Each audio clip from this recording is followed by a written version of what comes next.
இறை இயேசுவில் பிரியமுள்ள மாதா தொலைக்காட்சியின் அனைத்து நிகழ்ச்சிகளையும் ஆவலோடு பார்த்து கொண்டிருக்கிற அன்பு நேயர்கள் அனைவருக்கும் இனிய இரவு வணக்கம்.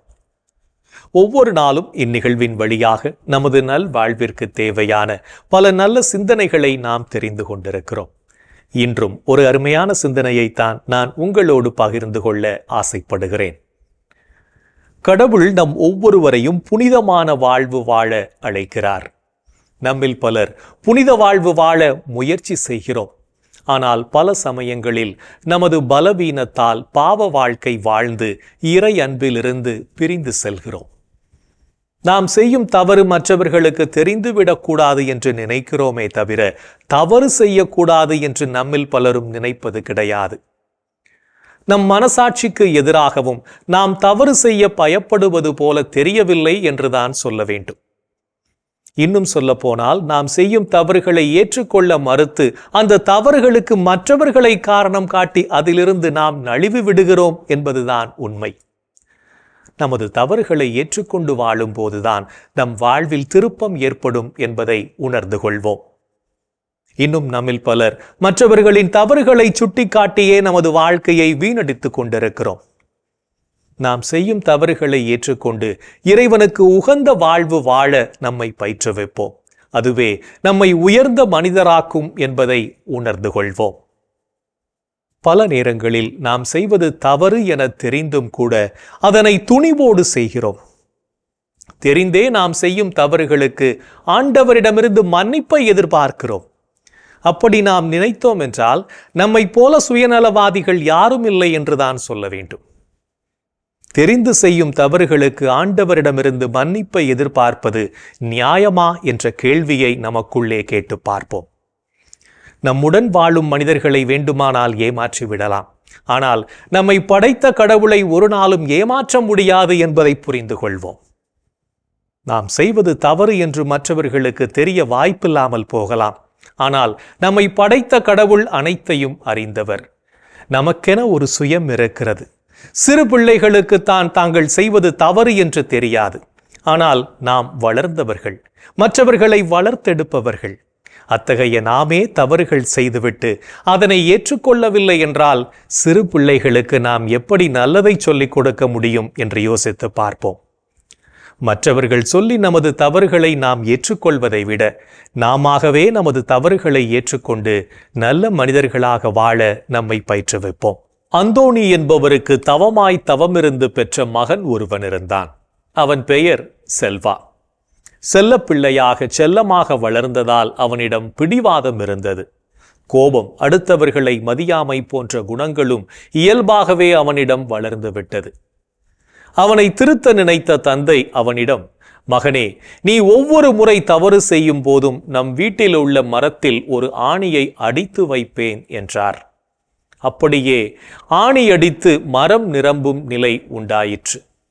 இதை பார்த்த செல்வா, இவ்வளவு தவறு செய்கிறோமா, இனி தவறே செய்யக்கூடாது என்று முடிவெடுத்தான். அன்று முதல் தவறுகள் செய்வதை தவிர்த்தான். தன்னால் முயன்ற நன்மைகளை மற்றவர்களுக்கு செய்ய ஆரம்பித்தான். அவன் செய்த ஒவ்வொரு நன்மைக்கும் தந்தை ஒவ்வொரு ஆணியாக பிடுங்க ஆரம்பித்தார். அப்படியே அடித்த ஆணிகள் அனைத்தும் இப்பொழுது பிடுங்கப்பட்டு விட்டன. உடனே மகன் தந்தையிடம், இப்போது தங்களுக்கு மகிழ்ச்சிதானே என்று கேட்டான். தந்தை சிரித்து கொண்டே, மகனே, ஆணிகள் அடித்த இடத்தில் நீ என்ன காண்கிறாய் என்றார். அவன் தழும்பு என்றான். அதுதான், தவறுகள் செய்யும் போது அவைகள் தழும்புகளைப் போல மறையாமல் இருக்கும் என்றார். இன்றைய தினத்தை எடுத்துக்கொள்வோம். இந்த நாள் முழுவதும் நாம் நல்லவற்றை கற்றுக்கொண்டு வாழ்ந்தோமா என்று யோசித்து பார்ப்போம். மேலும் இந்த நாளில் நமது செயல்பாடுகள் எப்படிப்பட்டதாக இருந்தது என்று நம்மையே நாம் கேட்டு பார்ப்போம்.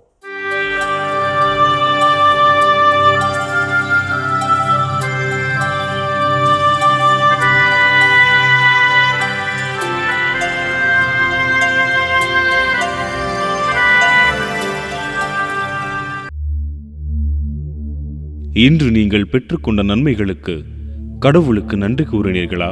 தந்தையாம் கடவுளுக்கு நன்றி செலுத்துங்கள். அவர் இறை மக்களுக்கான ஒளிமயமான உரிமை பேற்றில் பங்கு பெற உங்களை தகுதியுள்ளவர்களாக்கியுள்ளார். இன்று நீங்கள் ஆண்டவருக்கு ஏற்புடைய செயல்களை செய்தீர்களா? நீங்கள் அனைத்திலும் ஆண்டவருக்கு உகந்தவற்றை செய்து அவருக்கு ஏற்புடையவர்களாய் நடந்து கொள்ள வேண்டும். இன்று நீங்கள் உங்கள் அருகில் உள்ளோரின் தேவைகளுக்காக இறைவனிடம் பரிந்து பேசினீர்களா?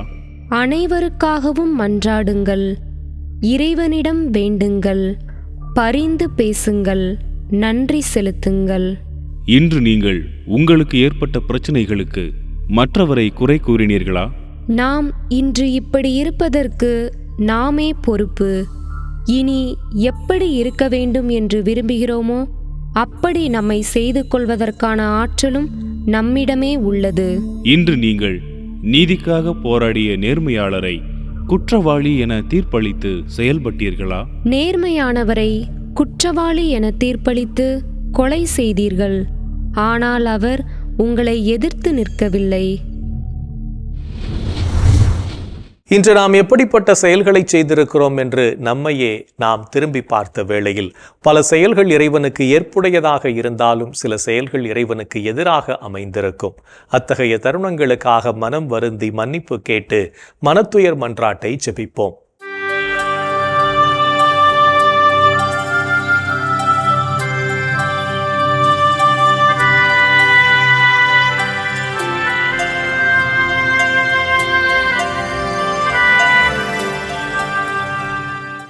எல்லாம் வல்ல இறைவனிடமும் சகோதர சகோதரிகளே உங்களிடமும் நான் பாவி என ஏற்றுக்கொள்கிறேன். ஏனெனில் என் சிந்தனையாலும் சொல்லாலும் செயலாலும் கடமையில் தவறியதாலும் பாவங்கள் பல செய்தேன். என் பாவமே, என் பாவமே, என் பெரும் பாவமே.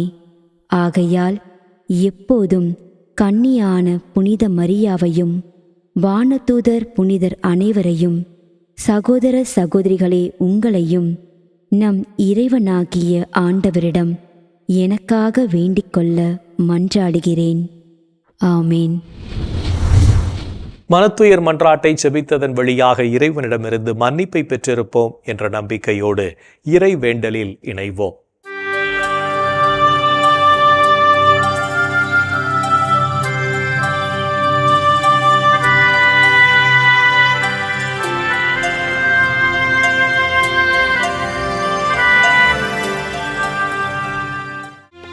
இறைவா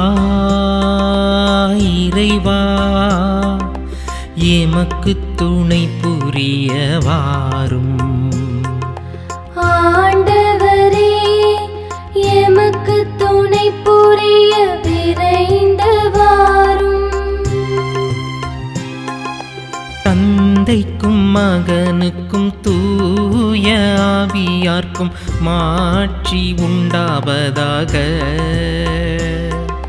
தொடக்கத்தில் இருந்தது போல் இப்பொழுதும் எப்பொழுதும் என்றென்றும் இருப்பதாக.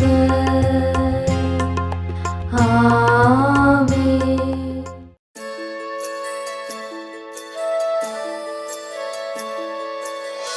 போயது பொழுது புகுந்தது இரவு, தூயனை உனது பொன்னடி தொழுதோ.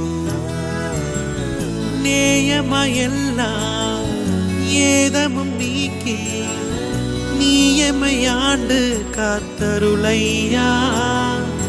கனவுகள் துயில் வழி காணுதல் வேண்டாம், கனவிருள் பூதமும் கண்ணுரல் வேண்டாம்.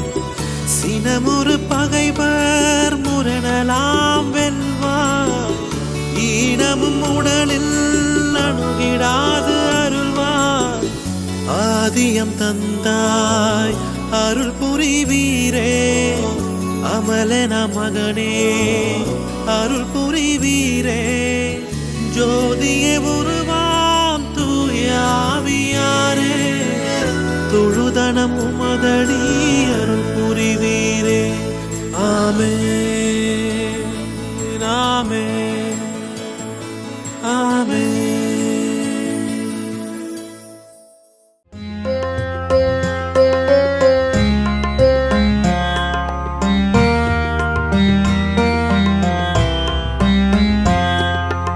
என்னிடம் இருந்து உமது முகத்தை மறைத்துக் கொள்ளாதேயும். ஏனெனில் நான் உம்மீது நம்பிக்கை வைத்துள்ளேன். என்னிடமிருந்து உமது முகத்தை மறைத்துக் கொள்ளாதேயும். ஏனெனில் நான் உம்மீது நம்பிக்கை வைத்துள்ளேன். ஆண்டவரே, என் மன்றாட்டை கேட்டருளும்.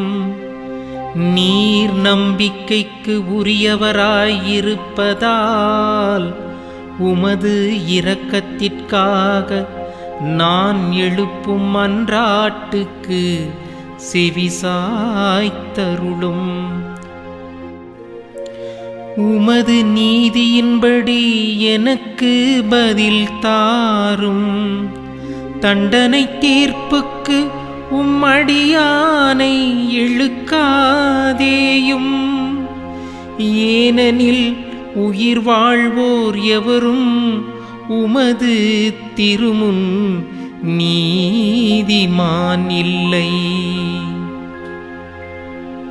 எதிரி என்னை துரத்தினான், என்னை தரையிலிட்டு நசுக்கினான். என்றோ இறந்தொழிந்தவர்களைப் போல் என்னை இருட்டில் கிடக்கச் செய்தான்.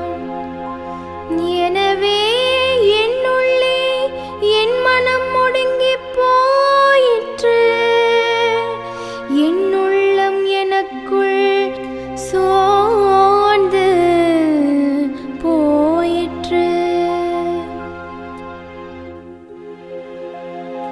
பண்டைய நாள்களை நான் நினைத்துக் கொள்கின்றேன். உம் செயல்கள் அனைத்தையும் குறித்து சிந்தனை செய்கின்றேன். உம் கைவினைகளைப் பற்றி ஆழ்ந்து சிந்திக்கின்றேன். உம்மை நோக்கி என் கைகளை உயர்த்துகின்றேன். வறண்ட நிலம் நீருக்காக தவிப்பது போல் என் உயிர் உமக்காக தவிக்கின்றது.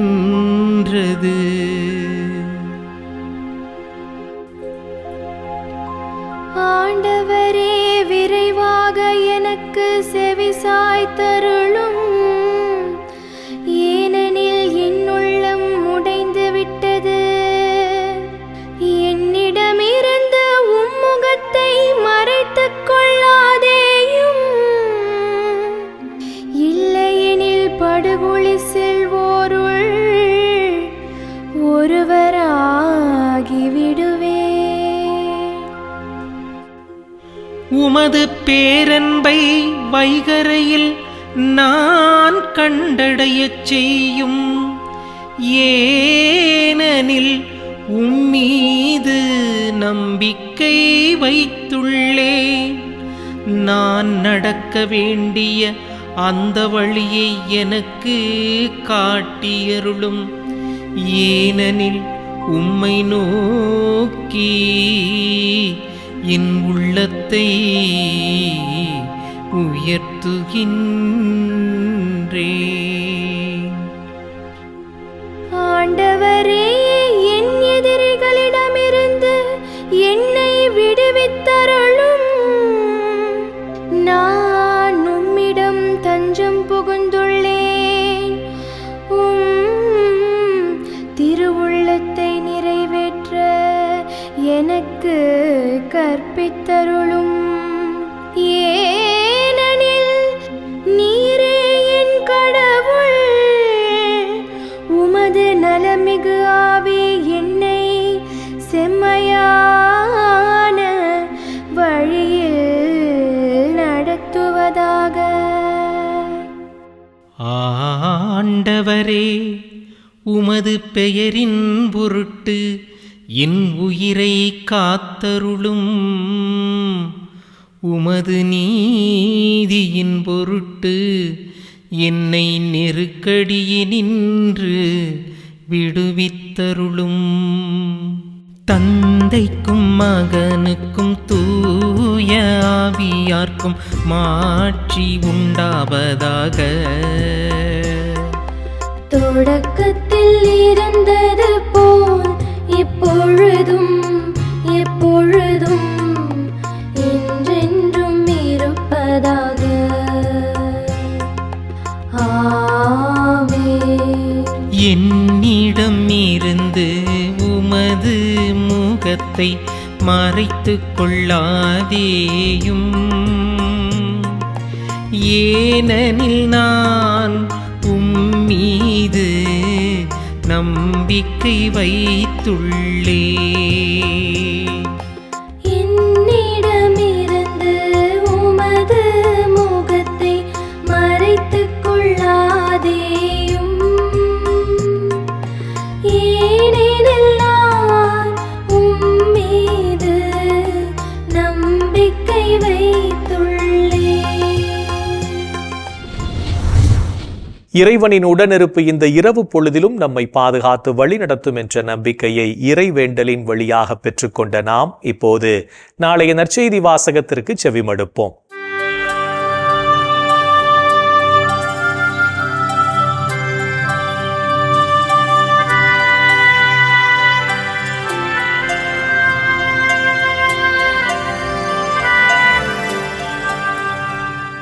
நாளைய திருப்பலி வாசகங்கள். முதல் வாசகம் இறைவாக்கினர் எரேமியா நூலிலிருந்து வாசகம். அதிகாரம் 18, இறைவார்த்தைகள் 18 முதல் 20 வரை. பதிலுரை பாடல். திருப்பாடல் அதிகாரம் 31, இறைவார்த்தைகள் 4 முதல் 5 மற்றும் 13 முதல் 15 வரை. மத்தேயு எழுதிய தூய நற்செய்தியிலிருந்து வாசகம். அதிகாரம் 20, இறைவார்த்தைகள் 17 முதல் 28 வரை.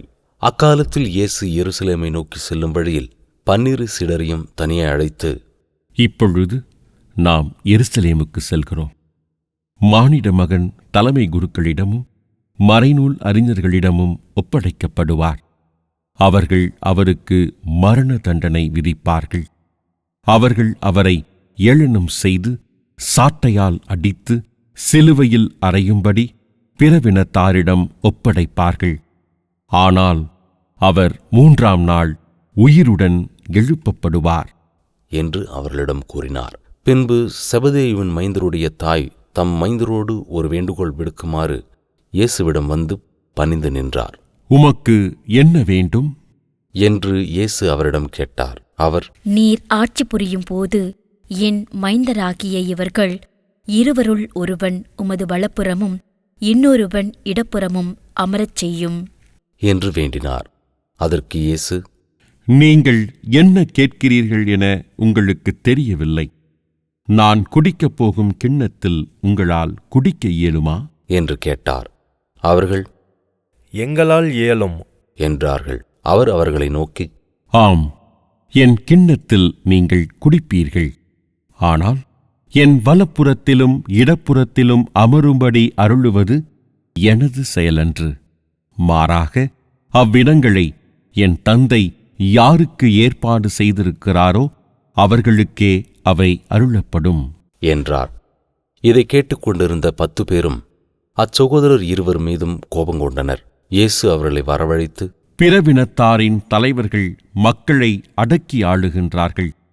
உயர்குடி மக்கள் அவர்கள் மீது தங்கள் அதிகாரத்தை காட்டுகிறார்கள். இதை நீங்கள் அறிவீர்கள். உங்களிடையே அப்படி இருக்கக்கூடாது. உங்களுள் பெரியவராக இருக்க விரும்புகிறவர் உங்கள் தொண்டராய் இருக்கட்டும். உங்களுள் முதன்மையானவராக இருக்க விரும்புகிறவர் உங்களுக்கு பணியாளராக இருக்கட்டும். இவ்வாறே மானிட மகனும் தொண்டு ஏற்பதற்கன்று தொண்டு ஆற்றுவதற்கும் பலருடைய மீட்புக்கு ஈடாக தம் உயிரை கொடுப்பதற்கும் வந்தார் என்று கூறினார். ஆண்டவரின் அருள்வாக்கு. கிறிஸ்துவே உமக்கு புகழ். ஆண்டவரே, உம் கையில் என் உயிரை ஒப்படைக்கின்றேன்.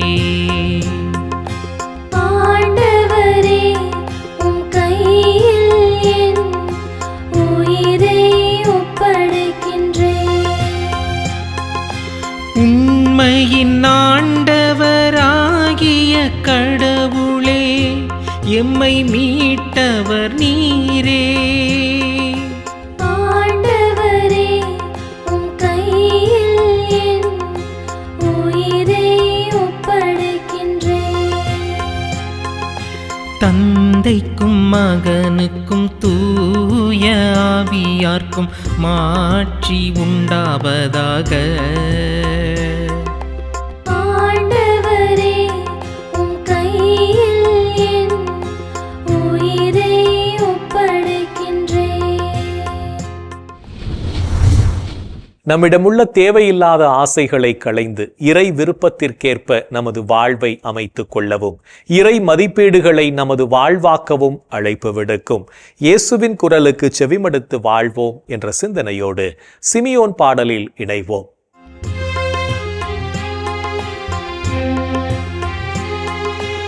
ஆண்டவரே, நாங்கள் விழித்திருக்கும் போது எங்களை காத்தருளும்.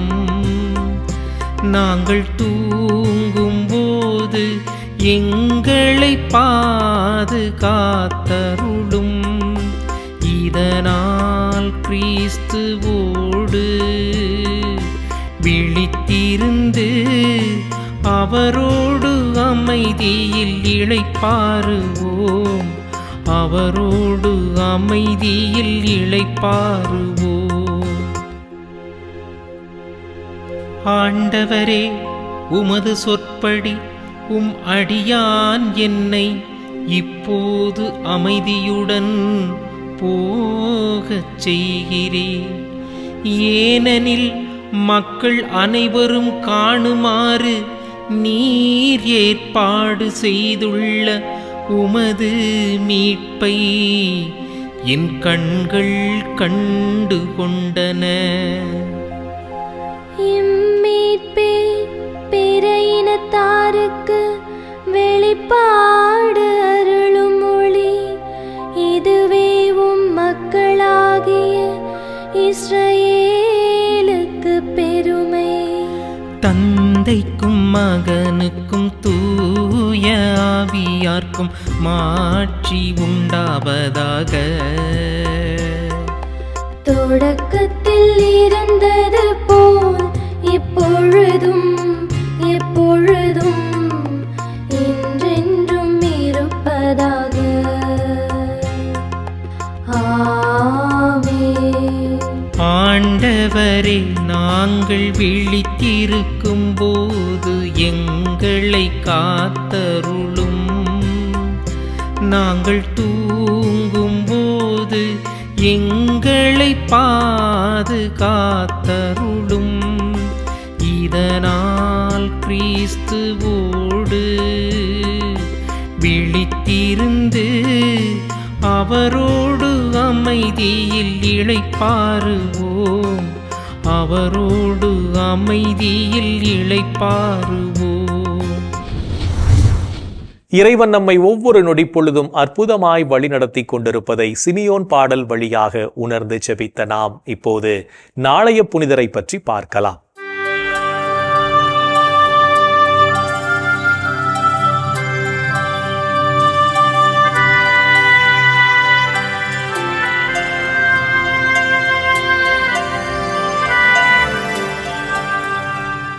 மார்ச் 4. புனித கஷ்மீர். போலந்து நாட்டிலுள்ள கிராக்கோ நகரில் அரசர் 4ஆம் கஷ்மீர் அரசி எலிசபெத் இவர்களுக்கு கிபி 1458ஆம் ஆண்டு பிறந்தார். கஷ்மீர் மரியன்னையின் பக்தியில் சிறந்து விளங்கிய கஷ்மீர் இறை ஞானத்திலும் கல்வியிலும் சிறந்து விளங்கினார்.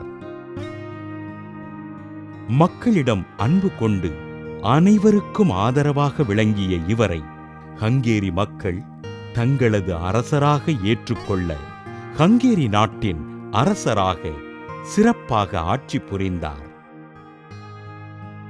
அரசராக ஆட்சி செய்வதில் விருப்பமில்லாத கஷ்மீர் அப்பதவியினை துறந்துவிட்டு எளிய மக்களோடு இணைந்து அம்மக்களிடையே ஆண்டவரின் நற்செய்தியினை அறிவித்தார். இரவு பகல் பாராது ஆண்டவரின் திருமுன் பல மணி நேரம் மண்டியிட்டு ஜெபம் செய்த கஷ்மீர் தன் அரண்மனையில் வெறுமையான தரையினில் படுத்துறங்கினார். புனித மரியன்னையின் மீது அன்பு கொண்ட இவர் தன் இனிய குரலினால் தினமும் மரியன்னையை புகழ்ந்து பாடினார். அரச பதவியில் நாட்டமின்றி எளிமையாக வாழ்ந்து ஆன்மீகத்தில் திளைத்திருந்த கஷ்மீர் காச நோயினால் உடல் நலிவுற்று கிபி 1484 ஆண்டு மார்ச் 4 விண்ணகமடைந்தார். கஷ்மீரின் கல்லறையில் வேண்டுபவர்களுக்கு அற்புதங்கள் நிகழ்ந்ததால் சுமார் 122 ஆண்டுகளுக்குப் பிறகு இவரது கல்லறை திறந்து பார்க்கப்பட்ட போது கஷ்மீரின் திருவுடல் அழியாமல் அப்படியே இருந்திருக்கிறது. அரசரின் மகனாக பிறந்து எளிமையாக வாழ்ந்து மக்களுக்கு ஆண்டவரின் பணிகளைச் செய்து மறைந்த கஷ்மீரை திருத்தந்தை 6ஆம் அட்ரியன் புனிதராக உயர்த்தி போலந்து மற்றும் லித்வானியா நாடுகளுக்கு பாதுகாவலராக அறிவித்தார். புனித கஷ்மீர் திருவிழாவினை கொண்டாடுகின்ற நாம் உலக நாடுகளுக்கிடையே ஒற்றுமை வளரவும் உலக மக்கள் சமாதானத்தோடு வாழவும் செபிப்போம். புனிதர்கள் ஒவ்வொருவரும் தங்களது வாழ்க்கையின் மூலம் இறைவனுக்கு சான்று பகர்ந்து வாழ்ந்தவர்கள் என்பதை உணர்ந்தவர்களாய் நாமும் அவர்கள் வழியில் வாழ்ந்து இறை வழியில் பயணிப்போம் என்ற நம்பிக்கையோடு நாளைய தினம் நமது தீய பழக்கம் ஏதாவது ஒன்றை கைவிட முயற்சி செய்வோம். என் அன்புக்குரிய சகோதரனே சகோதரியே, கடவுளுடைய அற்புதமான காரியங்களை எண்ணி பார்ப்போம். அவருடைய வல்ல செயல்களுக்காய் அவரை போற்றி புகழ்வோம். இன்றைய தினத்தில் நாம் எவ்வளவு அற்புதமாக வாழ்ந்திருக்கிறோம், இந்த நாள் முழுக்க நாம் எவ்வளவு மகிழ்ச்சியாக இருந்திருக்கிறோம், அத்தனையும் கடவுளினுடைய பராமரிப்பு. அவரை நாம் போற்றி புகழ்வோம். சிறப்பாக இந்த தினத்தில் நமது மனமாற்றத்திற்கு ஆட்சேபிப்போம். எங்கள் அன்பே உருவான இயேசு ஆண்டவரே, இதோ இந்த நாளிலே எங்களது மனமாற்றத்திற்கு ஆட்சேபிக்கிறோம். ஆண்டவரே இயேசுவே, மோட்சத்திலே மனமாற தேவையில்லாத 99 நீதிமான்களை குறித்து உண்டாகும் மகிழ்ச்சியை விட ஒரே ஒரு சகோதரன், ஒரே ஒரு சகோதரியுடைய மனமாற்றம் நமது வானக தந்தைக்கு அற்புதமான மகிழ்ச்சியை, அங்கு இருக்கின்ற மோட்சத்தில் இருக்கின்ற அத்தனை வானதூதர்களுக்கும் நிறைவான மகிழ்ச்சியை கொடுக்கும் என்று நீ சொல்லியிருக்கிறேன். ஆமேசுவே, இது ஒரு நாளிலே நாங்கள் மனம் மாற வேண்டும். எங்களது பாவ வாழ்க்கையிலிருந்து, எங்களது சுயநல வாழ்க்கையிலிருந்து, எங்களது பிறர் மீது அக்கறை இல்லாத வாழ்க்கையிலிருந்து நாங்கள் மனம் மாற வேண்டும் என்று எங்களுக்கு ஆசீர்வாதம் ஆண்டவரே. இதோ எங்களது வாழ்க்கையில் நாங்கள் மனம் மாறி உம்மையும் உமது அன்பையும் பிறர் மீது கொண்டிருக்கின்ற நாங்கள் அன்பையும் நாங்கள் ஒவ்வொரு நாளும் வெளிப்படுத்தி ஆண்டவரே உமது பிள்ளைகளாக, உமது சகோதரனாக, உமது சகோதரியாக வாழக்கூடிய ஆற்றலை வல்லமை எங்களுக்கு தாரும் ஐயா. எங்கள் அன்பு தாயே, ஆரோக்கிய அன்னையே, எங்களது மனமாற்றத்திற்காக உமது அன்பு மகளிடத்தில் எங்களுக்காக பரிந்து பேசுங்கள் அம்மா. இந்த ஜபங்களையெல்லாம் எங்கள் ஆண்டவராகி இயேசுவே உமது வல்லமையான திருநாமத்தின் வழியாக உம்மை கெஞ்சி மன்றாடுகிறோம். ஆமென். என்றும் வாழும் உயிருள்ள இறைவன் தந்தை, மகன், தூய ஆவியார் நாம் அனைவரையும் நிறைவாக ஆசீர்வதிப்பாராக. ஆமென். இந்த ஜெபத்தின் வழியாக இறை அன்பிலும் அரவணைப்பிலும் நாம் நலமோடு வாழ்ந்து கொண்டிருக்கிறோம் என்பதை உணர்ந்திருப்போம். இறை ஆற்றலும் வல்லமையும் என்றும் நம்மில் தங்கும். அன்னை மரியாவும் நமக்கு உதவிகள் செய்வார் என்ற நம்பிக்கையோடு அவரின் துணை வேண்டி இந்த நிகழ்வை நிறைவு செய்யலாம். Good night.